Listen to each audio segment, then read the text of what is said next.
আমি হাঁটতে গেছি, হাঁটতে যাওয়ার পরে আমার মাথায় আসলো যে আমি চলতে থাকি, যাই কোন দিকে যাই বলতে পারি না।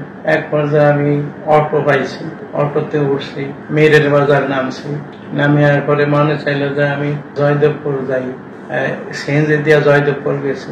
মাথায় আসলো যে আমি এখন বাসে উঠি, বাসে উঠিয়া তারপরে কোন জায়গায় জানি শ্যামলী না জানি কোন জায়গায় নামাইছি।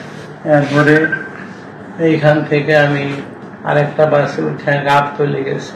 ওইখান থেকে আমি মনে চাইল যে আমি টিকিট করি, কই যাবো, আমার খেয়াল হলো যে আমি পঞ্চগড় যাই।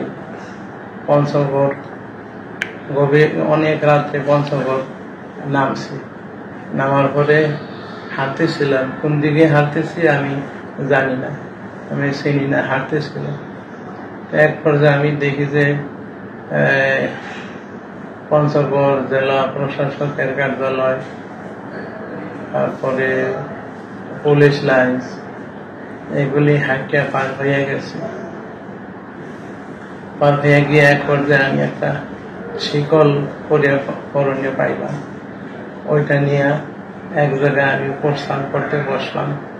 প্রস্থান করতে বসা তারপরে প্রস্থান করলাম, আর লুঙ্গি পায়জামায় প্রস্তাব লাগলো, এরপরে জামায়ও লাগলো। তো জামা খুলে ফেলাইলাম, পায়জামা খুললাম, কিন্তু খোলার পরে আবার পরতে হইবে এই জিনিসটুকু আমি আর পারি নাই।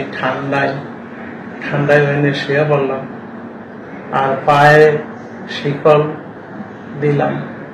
পায়ে শিকল দিয়া এরপরে আমার এই যে কেন করতেছি এইটার কোনো চিন্তা ভাবনা কিছুই আমার নাই, খালি যা মাথায় আসতেছে তা করতেছি। এক পর্যায়ে আমি শুয়ে পড়লাম, ঠান্ডায় খুবই